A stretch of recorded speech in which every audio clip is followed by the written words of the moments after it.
Tayo po tayong lahat. Katandugan po natin ng masigabong palakpakan ng ating Panginoon.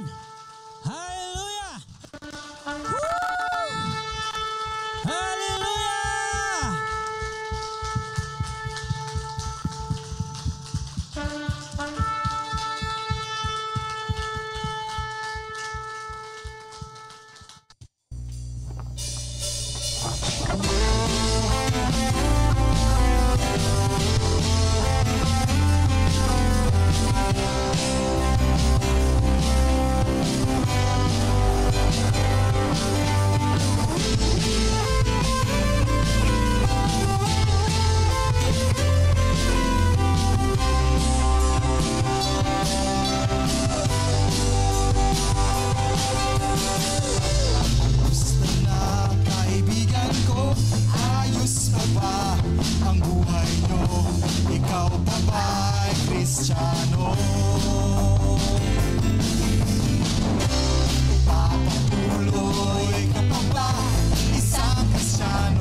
Talatang ibinigay sa atin. Kanina po ay binasa na ito. Maganda rin naman na ating matunghayan muli at basahin. Therefore, pagka na-encounter natin yung therefore, ibig sabihin ito'y parang conclusion ng mga naunang sinabi. Prepare your minds for action. Alam po niyo, napakahalaga ng ating kaisipan. Ipaghanda natin ito para sa pagkilos natin. Keep sober in spirit. Fix your hope completely on the grace to be brought to you at the revelation of Jesus Christ. As obedient children, notice tinawag tayong masunuring mga anak ng Panginoong Diyos. Kayo po ba'y masunurin? Tingnan po ninyo yung inyong katabi. Mukhang masunurin ba siya? Ayan, ha? Do not be conformed to the former lusts which were yours in your ignorance. Kailangan talikuran na natin yung mga kasamaang ating ginagawa sa nakalipas, sa buhay na wala pa tayo sa Panginoong Yesus. Pagpapatuloy, but like the Holy One who called you, be holy yourselves also in all your behavior. Ano pong naisip nyo pagka na-encounter nyo yung word na holy? Magpakabanal ka. Madali ba yan? Magiging banal? Sino po sa inyo ang banal? Sige nga po, taas ang kamay. Ako po'y banal. Yun ang panawagan sa atin. You shall be holy, for I am holy. If you address as Father, the one who impartially judges according to each one's work, conduct yourselves in fear during the time of your stay on earth. But you are a chosen race, a royal priesthood. Now take note, pinili tayong lipi. Royal priesthood, ibig sabihin, tayo'y mga saserdote sa harap ng Panginoong Diyos, pero hindi lang karaniwan, kundi royal. Ibig sabihin, may dugong bughaw. No? Royal blood. Dahil ang ating Ama ay hari ng mga hari, a people for God's own possession, so that you may proclaim the excellencies of Him who has called you out of darkness into His marvelous light. Galing na tayo sa kadiliman, dinala na tayo sa liwanag. At pagka may liwanag, sabi nga, nakikita natin ating daraanan, makikita natin ating ginagawa. Hayag, wala tayong maitatago, walang magiging sikreto. For you were once not a people, but now, kayo na ang bayan ng Diyos. You had not received mercy, but now you have received mercy. Beloved, mga minamahal, I urge you as aliens and strangers, tayo po'y naninirahan dito, mga Filipino citizens, ano po, several years back, tinanggap ko yung aking third citizenship. Ang unang citizenship natin, ano po yan? Sinabi po sa Aklat ng Pilipos, we are citizens of heaven. Sino po sa inyo, mga mamamayan ng langit, pakitaas po ang kamay. Ay, yung iba hindi nagtataas, hindi ba kayo kabilang doon? Kayo po ba yung mga alien pa? Alien. O stranger. Sino po? Tapat, sigurado, ako po'y mamamayan ng langit. Pakitaas po kamay. Sige po. Baka naiya kayo. Huwag niyong ipagkahiya yun. Okay? Pangalawa, we are Filipino citizens. Yung third ko, yung senior citizen. Ayan. Keep your behavior excellent among the Gentiles, so that in the thing in which they slander you as evildoers, they may, because of your good deeds, notice, kung anak ka ng Diyos, sinasabi mong mamamayang ka ng langit, kinakailangan nakikita yun sa pamumuhay, sa pagkilos, sa pananalita, pakikitungo sa ating kapwa. Makikita nilang kaibahan. Hindi ito karaniwan. Nawa po, kasi yun ang nais ng ating Panginoong Diyos. Dati nasa dilim. So dilim, gawin lang natin gusto. Kahit masama, lahat tayong pakialam.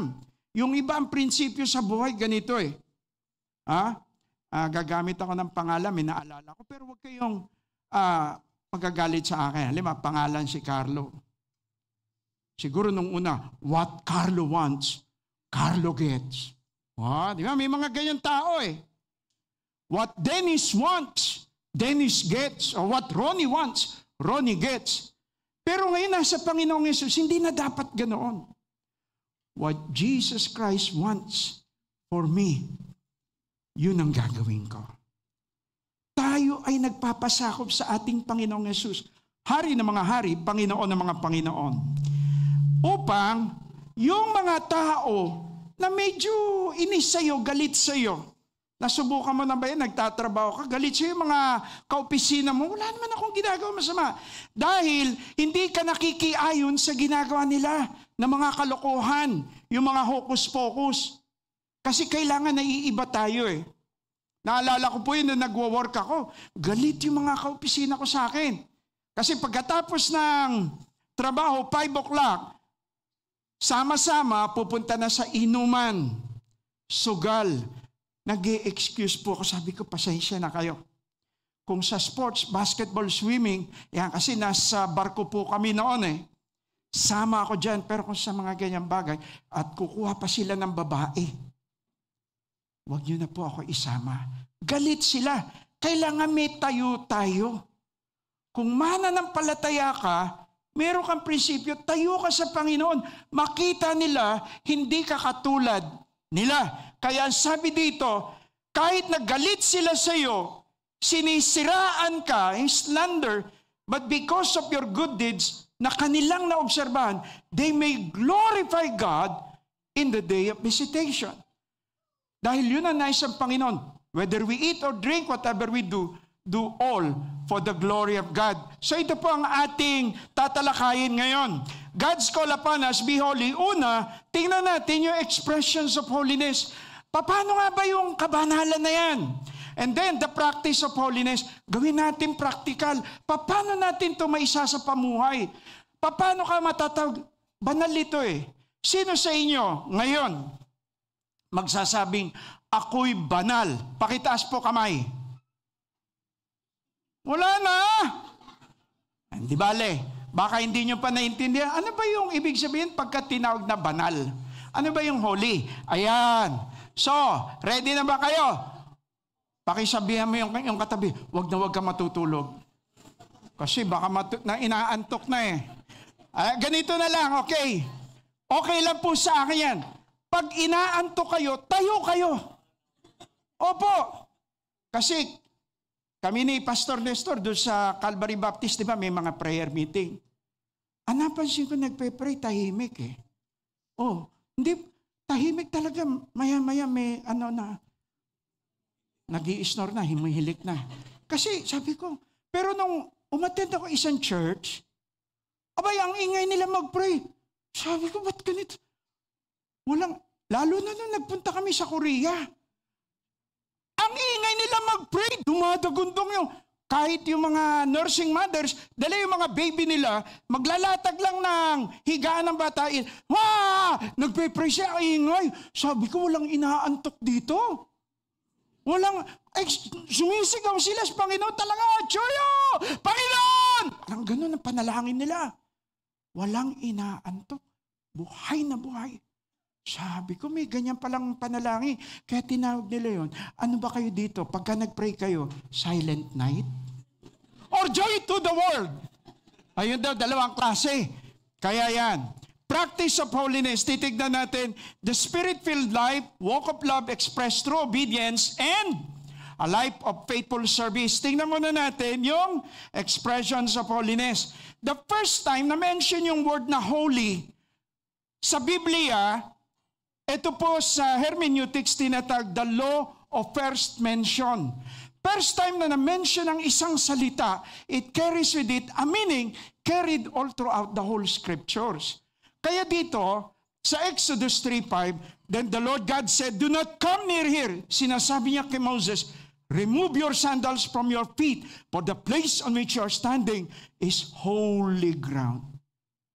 We are standing on holy ground. Tanggalin mo yung iyong sandalyas, ang iyong paa. Ano ibig sabihin nun?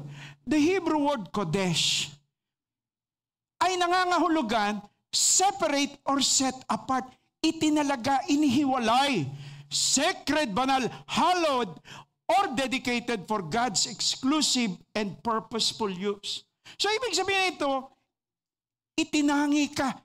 From so many people, tinawag ka, inihiwalay ka for God's special exclusive use.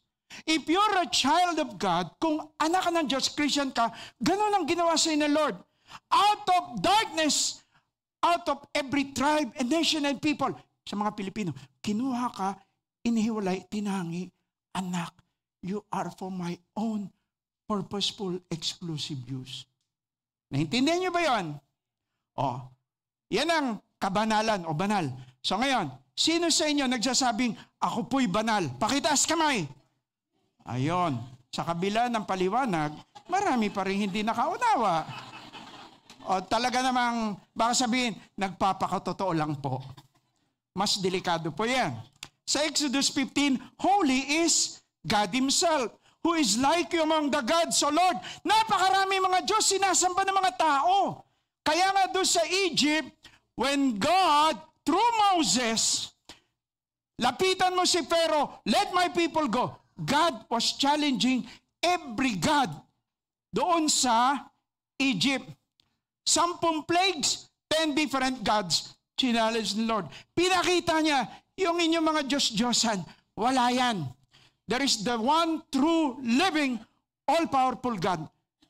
The God of Abraham, Isaac, and Jacob. The true and the living God. So yun po eh.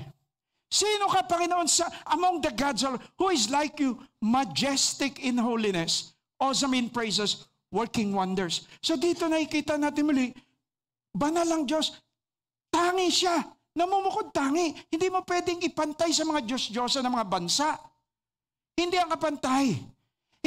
Hindi ang katulad ni Allah. Hindi ang katulad ng kung sino man na siya na raw si Jesus Christ, nandun sa Davao pero nagtatago. Hindi ito katulad ng kahit na sino. Ay, sorry po. Ayan. Sabi ni Andrew Murray, sa pong pastor, no man can expect to make progress in holiness who is not often and long alone with God. Kaya, tanungin po ninyo. Tanungin natin ating mga sarili, how is your daily time alone with God? Are you still fervent in your prayers? Meron nagsasabi, nung bagong Christian ako, excited ako. Bible study dito, Bible study doon. Choir, attend ako dyan. Missions work, evangelism. O, kamusta na ngayon? Pray ako ng pray doon. Kamusta na ngayon?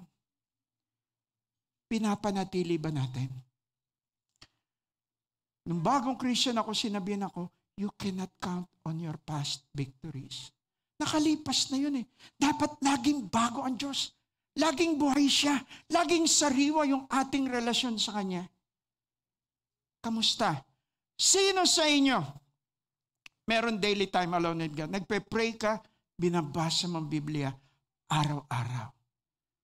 O marami sa atin, pagkagising sa umaga, ano bang sinasabi? Marami ba nag-like? Marami ba nagpa-follow? Importante po sa atin. Ito pa, God's holy habitation. Ayan. Sing to God, sing praises to His name. Lift up a song to Him who rides through the deserts. His name is the Lord, exalt before Him. Father of the fatherless, protector of widows, is God in His holy habitation. Maging kung saan naninira ang Panginoong Diyos, banal yun, namumukod tangi, na scientists, na merong may mga, especially mga astronomers, mga powerful telescopes, pagtingin nila sa kalangitan, grabe universe, napakaraming mga bituin. Myriads and myriads of stars. Pero pag yung powerful telescope na yan, itinutok nila sa north, walang mga stars. Bakante. Do you know why? The Bible tells us, yung north, nandun ang habitation of God. Namumukod tangi. You'll find that out as you read scriptures. The psalmist said, I was crying to the Lord with my voice, and He answered me from His holy mountain. Great is the Lord, and greatly to be praised in the city of God, our God, His holy mountain. Holy, God's mountain. Mount Zion. Banal ang ating Panginoon. The Lord is coming, babalik siya, at doon maghahari. Sabi ni Charles Haddon Spurgeon, 19th century prince of preachers. Alam niyo po, 17 years old, nagpapastor na siya. At itong kahanga-hanga, lahat ng turista sa London, ituturian ng mga tourist guide. Pero sasabihin ng tourist guide, hindi kumpleto ang inyong pagbisita sa London pag hindi nyo napuntahan ang Metropolitan Tabernacle Church ni Charles Haddon Spurgeon. Grabe po, ginamit maitili ng Panginoon. Punong-puno yung sanctuary nila nagwo-worship. Tinanong, ano po sikreto nyo? Sinama dun sa ilalim, basement. Para yung sa ilalim natin dito. Pagbukas ng pinto doon sa kwarto, 700 intercessors nagpe-pray. At sabi ni Charles Haddon Spurgeon, pag mainit sila dito, mainit kami sa itaas. Pero pag malamig sila dito, nanlalamig din kami doon sa itaas. Alam niyo ibig sabihin? Pag mainit sa panalangin, mainit kami sa pagsamba sa Panginoon. Hallelujah! Pinupuri siya, gumagalaw ang Panginoong Diyos. Pero pagka wala na, nanlalamig ng hina sa panalangin, ganun na rin nararanasan namin sa ibabaw. Napakamakapangyarihan ng pananalangin. At ito sabi ni Haddon Spurgeon, if you think you can walk in holiness without keeping up perpetual fellowship with Christ, you have made a great mistake.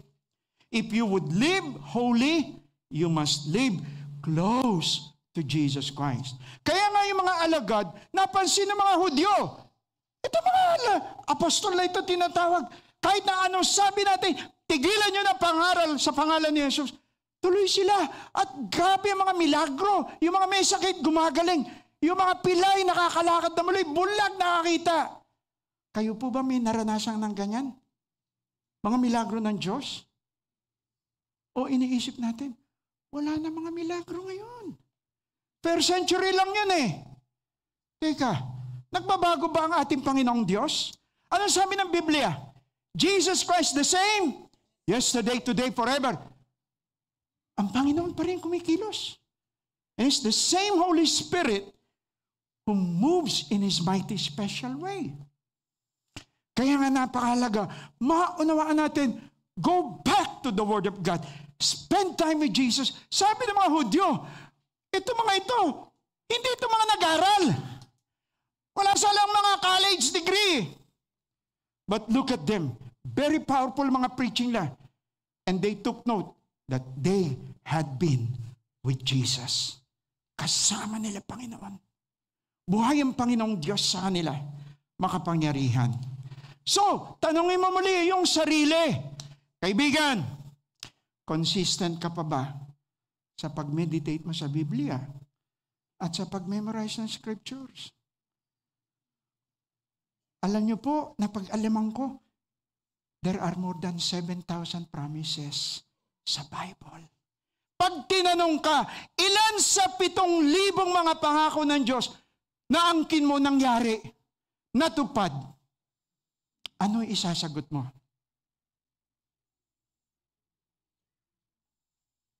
Binanggit po kanina, magkababata po kami kahit nung aking may bahay. Pero sa totoo lang, nung nagpe-pray na ako para sa aking LTP. Alam niyo ba LTP? Pastor Nes, ano daw LTP? Alam to ni Tita Beth. Lifetime partner. Di ba? God's best ang alam nila. Okay. Sige. Sino sa inyo mga binatad dalaga rito? Pakitas kamay. Mga single, siyang professional. Ayan, meron. Talaga, mga pogit, magaganda eh. Anong ginagawa nyo? Nagpe-pray ba kayo? Alam niyo po yung wife ko, 1 taon ko yung pinag-pray. Sa totoo lang. Nagpe-pray ako, Panginoon. Hindi ako sigurado kung nakilala ko na. Pero kasi, sa akin lang Pastor. Sa church kasi bistado ko eh. Ayoko dito sa taga-church. Kilala ko, bistado, naghahanap ako sa iba. Pero sabi ko sa Panginoon, maaring kilala ko na siya. Pero ako kasi namimili. Tulungan mo kung sino talaga yung best mo. Yun. At kung gusto mo, binata lang ako, Lord, sabihin mo, pagka narinig kita, matapang ako. Dapat, para sa atin, sabihin po ninyo, sundan niyo ako, God's best for me. Nothing more, nothing less, nothing else. Gusto niyo ba God's best? Lord, yung best mo para sa akin. I will not settle for second best. Kung meron second best, wag. Huwag kayong mainip. Yung iba, hindi na makapaghintay. Lord, habang wala, pwede ba mag-sideline? Huwag kayong mag-sideline. Talagang, I will keep myself pure. Just for you, Lord. Kailangan ganun tayo matapang. Kasi kung may pananampalataya ka, yun ang nais ng Panginoon. Because without faith, it is impossible to please God. Di siya malulugod, di siya matutuwa. Kailan may pananampalataya ka, Lord, nangako ka. Kaya kami po mag-asawa, 3 po aming anak. But I tell you, yung 3 yan, bawat isa sa kanila, answer sa prayers. Answer sa prayers. Yung salita ng Diyos, wala na tayo ibang panghahawakan eh. Sa pagbabasa mo, pagbulay mo, Na-encounter mo pangako ng Diyos. Lord, akin itong pangakong ito. Bibigay mo ito, gagawin mo ito. I will not take no for an answer. Ganon ka ba? Kasi nakikita natin si Jacob, di ba? Nakipag-wrestling sa angel of God. Nagre-wrestling sila. Sabi ng angel of God, magbubukal liwayway na. Bitawan mo na ako. Aalis na ako, magbubukal liwayway na. Pero sabi ni Jacob, hindi. I will not let you go unless you bless me. Oh, may faith ba si Jacob nun? Hindi kita bibitawan, hindi kita pakakawalan. Maliban. Oh, unless kung hindi mo ako pagpapalain. Unless you bless me. Pero sa akin, Christian ako eh. Hindi ko ipagpe-pray yung unless you bless me. Kasi yung unless, hindi ka sigurado eh. Di ba? Pwede mong i-bless ako, pwedeng hindi. Sabi ko, Lord, pag ako magpe-pray na ganun, ang prayer ko, hindi unless you bless me. Ang aking prayer, I will not let you go until you bless me. Bakit until? Kasi sigurado ka, hanggat hindi mo ako binibless, hindi kita pakakawalan. Kaya, importante ito. Meditate on the Word of God. Scripture memorization. Marami sa atin gusto maging matagumpay. Sino sa inyo maging successful? Gusto nyo maging successful ako? Lalo sa ating mga kabataan. Gusto ko maging successful engineer. Gusto ko maging pastor. Katulad ni Pastor Migs dito. Galing pati si Elder, Ken. Ha? Elder ba, Deacon? Elder eh. Oh, galing magpiano, tsaka kumanta, nagkukondak pa ng choir. Yun ang gusto ko. Ha? Maging successful. Tsaka yung mga kumanta rito. Lalo yung, ano ba yan? Mga missionaries pa, missionary. Diba? Yan. 180. Gusto ko maging successful. Alam niyo, kaibigan ko si Francis Kong. Nagbabayad yung mga 25,000 atin ng success seminars. Pero sabi ko, sa Bible, libre. Saan natin makikita yun? Joshua chapter 1, verses 8 and 9. This book of the law shall not depart out of your mouth. Meditate on it day and night, day and night. And be careful to do according to all that is written therein. For then you will make your way prosperous. Magiging masagaan ang buhay mo. And then you will have, hindi lang success, good success. Kaya nga, kahit siya, ayaw niya eh. Yung wife ko, pinag-pray ko 1 year. Alam niyo, gusto niya matangkad. Caucasian. Blue eyes. Magaling mag-English. Siya, ba't gusto mo magaling mag-English? Kasi hindi ako marunong mag-English eh. Ang testimony po niya, dahil hindi siya masyado nag-aral, trabaho sa kanilang bahay. Kasi paro trabaho sila, gising na maaga, trabaho.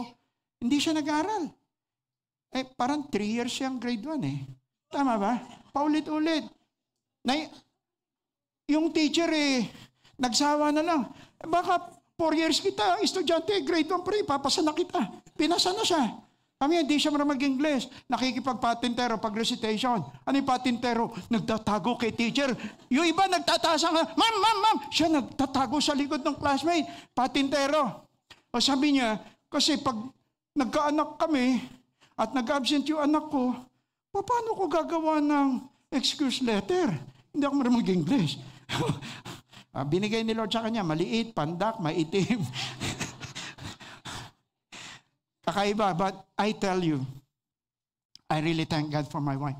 Kasi nung nag-pastor po ako, walang sweldo. How would you like that? Ang hirap po. Iyak kami sa Diyos. Wala kang pwede sabihin, hindi pwede sabihin sa kongregasyon. Magmumukhang kawawa. Hindi na po kami kumakain. Mahabag naman kayo. Alam niyo paano ang sistema? Pag na-bless, puro envelope lang, envelope. Pagka na-bless yung tao for the pastor, kung magkano nilagay, yun lang ang tanggapin namin. Pag wala kaming tatanggapin. O kuya, gusto mo ba ganoon? Nakataya buong pamilya mo. Sa totoo, sabi ng wife ko, nando kami sa butuan, walang sweldo, hindi kami marunong magbisaya pa noon. Sabi niya, pa, mga bata papasok, walang breakfast. Tubig lang. Papasok sila, ang baon nila, tubig lang. At yung pamasahe, half of the way lang kasi, yun lang ang pamasahe. At magkakandungan pa. Para tipid. Dalawa sila eh. Tapos maglalakad na. And one time na wala pa yung pamasahe, naglalakad eh. Anak ko tinanggal na yung uniform. Sa highway, naglalakad eh. Yung isang miyembro buti na lang. Parang si Elder Ken dito, nagdadrive. Uy, anak ni pastor yan ah. O tinawag niya.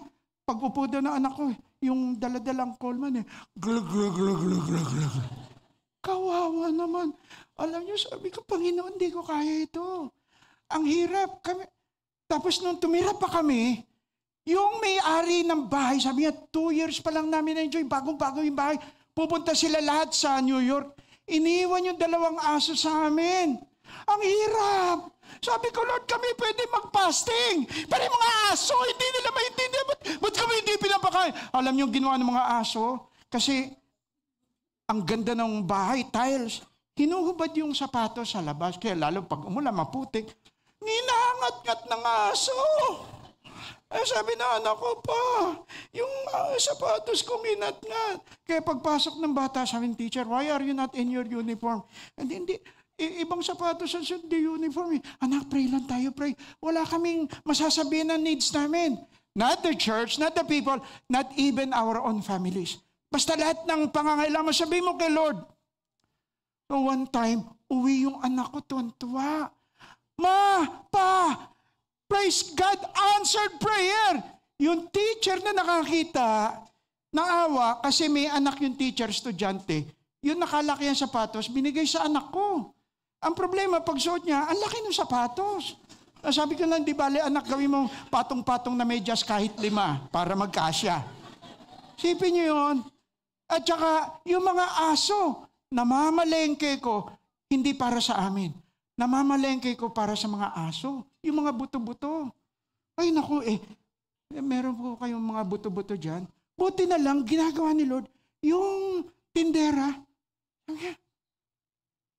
kayo nga! Kayo po yung nasa radyo. Opo, kasi may radio program po ako noon. Tinawag ako, inimbita mag-radio program. Walang bayad. Hindi kami nagbabayad, hindi rin ako binabayaran. Pero bless yung mga tao. Ay, kayo pala, sige kunin nyo na lahat ng buto. Buto lang, para sa mga aso.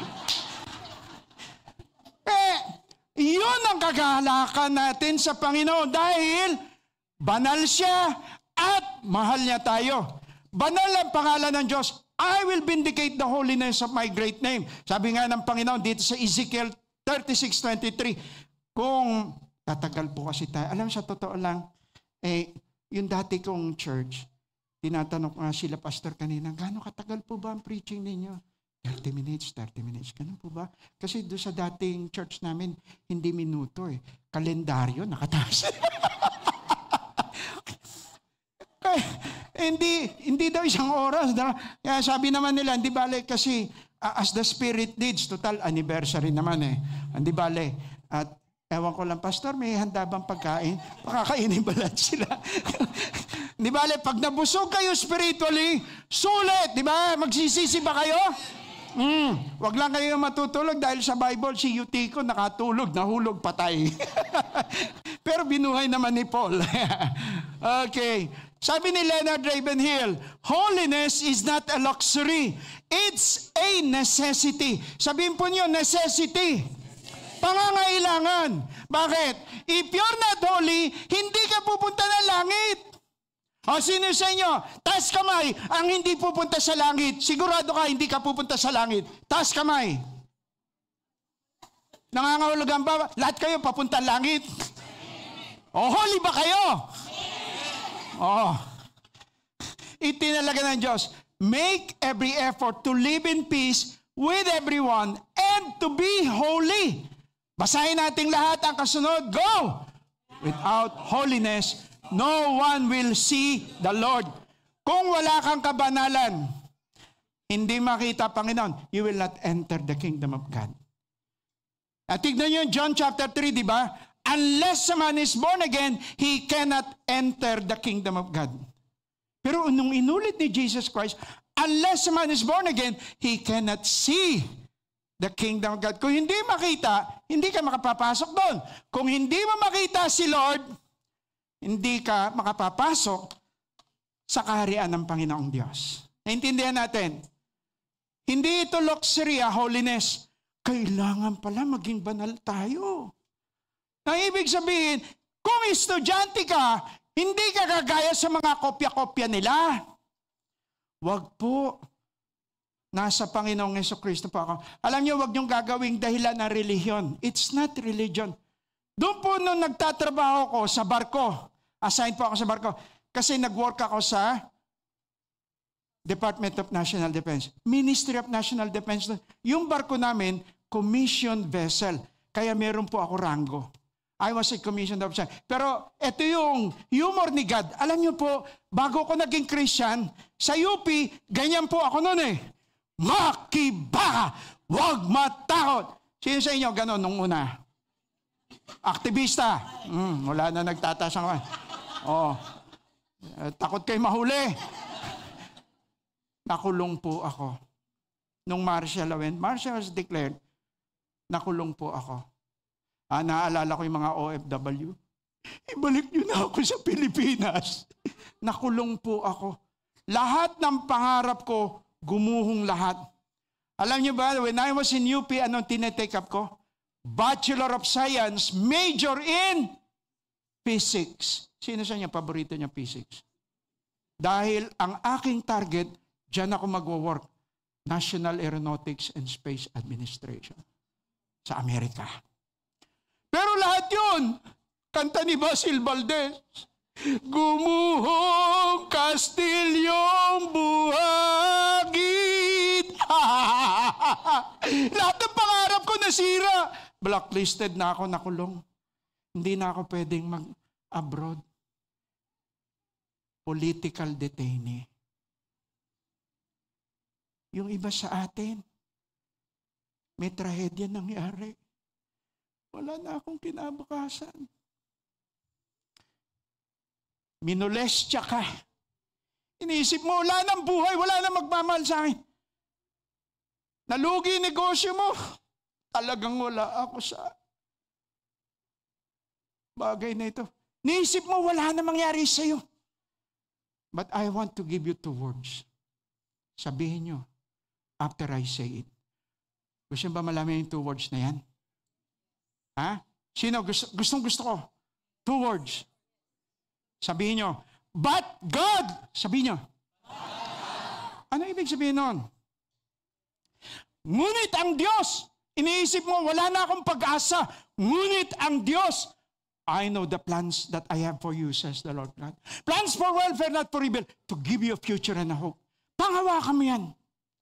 If any man is in Christ, he becomes a brand new creation. All things have passed away. A new creation has begun. Huwag mo isipin, wala na mangyari sa akin. Damaged goods na ako. Bobo ako noon, bagsak ako sa lahat ng exam. Wala mangyari sa akin. Kung na kay Kristo ka, bagong nilalang ka. Wala na yung dati mo. Hindi na yun. Huwag mo nang alalahanin yung tawag sa'yo. Kiko, patay-patay. Hindi kasi Kiko, patay-patay. Ha? Hindi ikaw yung butiking pasas na walang kinabukasan. Hindi ikaw yung bobo na walang alam. Tandaan nyo, na kay Kristo ang buhay. Na kay Kristo ang pag-asa. Na kay Kristo ang tagumpay. Mahal nyo ba si Jesus Christ? O, paano nyo siya kinikilala? Word of God.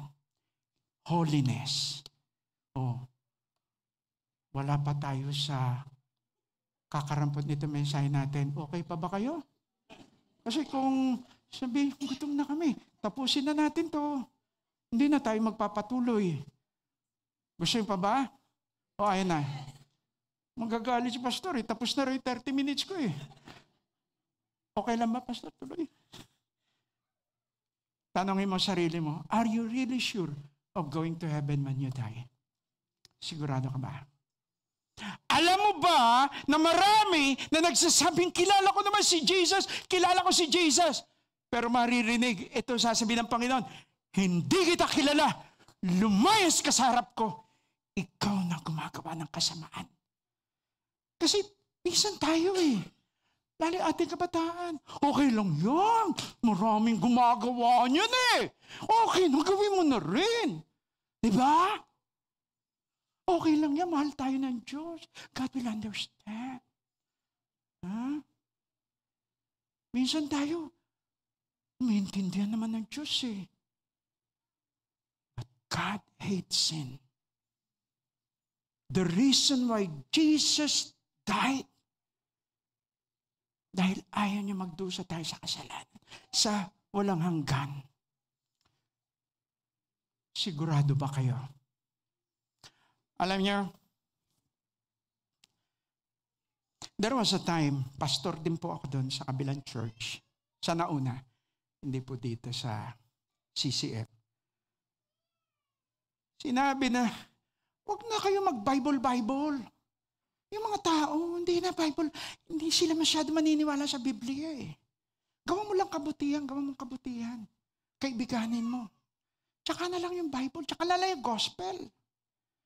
So kaya, wala. Hindi na kami nag-share ng gospel, wala na. Wala na dadagdag sa church. Kami-kami lang din. Pero ang Panginoon, anak, umalis ka na riyan. Eh Lord, basta sabihin mo lang. Yung wife ko nauna na eh. Ma-attend na sa CCF. Ako nandun pa sa dati. Until unti-unti naalis na ako ni Lord. Hanggang sa attend ako CCF first time. Alam niyo, nung marinig ko yung pastor nangaral, iyak po ako. Humihingi kapatawaran sa Panginoon. Dahil nakita ko yung pastor. Shinare niya yung gospel, nag-preach ng gospel. At challenge yung mga tao. Sino sa inyo nais yung ialay ang buhay niyo kay Kristo? Tayo ang mga naka-Amerikana. Mga negosyante. Kaya ang ginawa ko noon, kami po'y nagtataxi every time from Marikina, punta kami ng Tiendesitas. Yung driver, sinishare ko ng gospel. Sino sa inyo nagsishare ng gospel sa mga driver? Ay, salamat kay Elder. Elder po ba? Tama. Salamat po. I am not ashamed of the gospel of Christ. Alam niyo po, every time I share the gospel, I can tell you, 97% tumatanggap sa Panginoon. Dahil I make sure na intindihan niya, Katoliko, Iglesia ni Cristo, kausap ko. Pag naintindihan ang gospel, at saan ka, di ba taxi driver? Ganito sila eh. Taxi, sir, saan ba kayo? Hatid mo ko doon sa multinational village, Paranaque. Wala pa yung ginagawang serbisyo sa'yo, ha? Kamote. Ano yung kamote? Kamot sa ulo. Sir, baka naman pwede mo dagdagan kasi pagkagaling doon, paglabas ko, wala na akong pasahero eh. Dagdagan mo na lang kung magkano yung... Wala pa siyang ginagawang serbisyo. Pero ito, pag sinera ko ng gospel, gulat ako. Siya pa nagbibigay ng tip. Bayad ko, sir, sobra-sobra ito. Hindi. Ako pa binibigyan ng tip. At hindi lang yon. Nung one time, from Tiendesitas to CCF Makati, doon sa Makati Ave, 160 taripa niya. Matagal na ito, kaya ganun pala kamura. 160. Dahil sa tuwa ng driver na share ng gospel, tinanggap niya si Jesus, may assurance ng eternal life. Alam niyo sabi, sir, kahit 100 na lang ibayad mo. Sabi ko, grabe. Saan ka nakakita ang ganun taxi driver? Eh sila nga wala pang serbisyo eh. Hihingan ka na, dagdag. 160, kahit 100 na lang ibad. Pero ang ginagawa ko, dadagdagan ko pa. Dahil ayokong isipin ng driver, ang mga Christian pala, palibre. Ang mga Christian pala, pa-discount. Ayoko isipin nilang gano'n. Dadagdagan ko pa. Alam niyo ba, wala kaming sweldo. Yung hirap ng buhay na binigay ko sa misis ko. Siya taga-budget. Gusto mo ba yung misis, tita, ate? Ikaw taga-budget, wala kang babudgetin. Wala. Wala ka nga sa 15 at 30. Wala. Naku po. Inupahan naming bahay na may aso. Namamalaykay ko para doon sa mga aso. Every first day of the month, yung taga-singil ba darating, maniningil. Ibig sabihin, 3,000 a month yun. Mahal para sa amin. Ang tagal na nito ha, 1990. 3,000 a month. Renta ang mahal. So dapat 750 per week. Meron kami maisaset aside para sa bahay. minsan ang tatanggapin, one time natanggap ko lang 500. Kulang pa sa bahay. Pagkain pa namin, pamasahe. Yung utilities. Paano na? Tapos, paano kung may magkasakit? Misis ko, may mga envelope pa Meron pa diyang for recreation Wala na rin naman yung recreation na yan 500 kulang pa. Eto, masaklap. Nung bibili na kami, fake na 500 pa. At ang masaklap, eto, kasi binigay kasi hindi po ako humahawak ng pera. Ako lang taga-pirma, pero sa pera, wala akong hawak. So yung finance officer, ano po tawag natin dito sa church na ito? Treasurer, yan. Yung treasurer, Sister Betty, pangalan niya, binigay niya, Pastor, may LO kayo. Nakita ko doon, ang ginamit niya, yung ginamit ng member. Nakalagay doon, 2,500 for tithes. 500 for the pastor. Ini-imagine ko, 6 na tigpa 500 yun. 3,000 Tapos yung iniwan para sa akin yung pang-fake. Parang antok sa akin, sister, pakitingin naman ito. Di, ibabalik kasi wala kaming kakainin for the week. May bahay pa, may everything. Pero hindi ko po magawa. Trust in the Lord with all your heart, lean not on your own understanding. Tayo gagawa agad ng kapamaraanan, niisip natin Tama po ba yun, ate? Magawa ba kayo? Sino pa kaya pwede kong utangan dito? Sige, Pastor Dennis, mukhang mayaman, nakakot Pastor, pwede ka ba utangan? Tiwala ka sa Panginoon, Lord, salamat, may purpose ka. Hindi ko magawa, basta, sige lang. Dumating yung Huwebes, may dumating sa bahay. Pastor, may nagpapabigay. Ano yan, para sa church? Hindi po, para sa inyo daw. Talaga? Envelope? Pagtingin ko, salamat. Hindi na cash, cheque. Yung fake na 500 namin natanggap Sunday, pagdating ng Huwebes, sinecheck lang pala ni Lord yung puso namin, cheque for 5,000 pesos. Times 10 agad. Diba? Ba't di nyo palakpakan ang Panginoon? Ito lang po, kailangan kilala natin siya. Totoo, inaangkin natin pangako niya. Para may kwento kayo. May kwento po ba kayo? Banal, God's people, you shall be holy to me, for I am, the Lord am holy, have separated you from the peoples. Inihiwalay Tangi ka, anak. Yun ang ibig sabihin ng banal. Separated unto God's exclusive, purposeful, glorifying use na magbigay tayo karangal at kalulatian sa Kanya. So, eto pa, yung ating pananambahan. Nung bagong Christian po ako, isa sa mga leaders doon sa samahan, sa denominasyon. Natuwa ako sa kanya. Sinabi niya, pag Sunday, nandyan ako sa church. Kahit saan ako mapunta lugar, hanap ako ng church. Alam niyo po, sabi ko, Panginoon, ganon din ako. Kaya po, yun ang itinuro namin sa aming mga anak. Importante po yung modeling. Sabi niyo, modeling.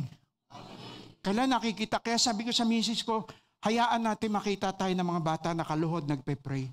Pag nakita nila, ay, mahalaga pala kay daddy, kay papa, kay mami, ang prayer. Ganon din gagayahin ko. Whether you like it or not, gagayahin ka na anak mo. Sabi ko sa kanya, hayaan natin makita lahat tayo nagbabasang Bible. At kung kinatagpo ka pa ng Panginoon, umiiyak ka sa harap ng salita ng Diyos, hayaan natin makita nila tayo. Hayaan natin marinig nila. Nagpe-pray tayo. Kaya vocal ang aming prayers. Naririnig nila. Gagayahin nila yon. Kaya po yung anak namin panganay, he was around 3 or 4 years old. Umuupa kami. May kapitbahay kami, si Tata Ambros. Kami mag-asawa, may meeting sa church. So, gabi, punta kami. Lumapit yung kasama sa bahay ni Tata Ambros. Nahanap kami, Eden, Ronnie. Bakit po? Sabi nung naiwan sa anak namin yung kapatid niya ni Mrs. Bakit po? Kasi may nilalagnat si Tata Ambros, nag-chill. Meron ba kayo water bag, hot water bag? Ay, wala po . Alam niyo, narinig ng anak ko, si Joshua ang pangalan, o Joshua Daniel. Kasi hero ko sa Bible, si Joshua at si Daniel eh. Joshua, God's general, di ba? Si Daniel naman, a faithful statesman of God. So Joshua, Daniel ka. So narinig niyo si Tata Ambrose, may sakit. Sabi ng bata maliit, ay, pupunta ako si Tata Ambrose pag-pray ko. 4 years old. Pumunta sa bahay ng Tata Ambrose. Pagpasok sa kwarto, patong-patong yung kumot ni Tata Ambrose, nanginginig. Tata Ambrose, pag-pray po kita. Talaga, sige nga. Pinag-pray ng anak ko. Tapos umuwi na. So umuwi na kami, mga 11, tulog na yung bata. The following day, mga 6:00 pa lang yata, kami gumigising sa amin. Ronnie. Uy, sino yun? Paglabas ko si Tata Ambrose. Bakit po? Papasalamat kasi ko. Nag-chill na ako kagabi. Ang taas ng lagnat ko.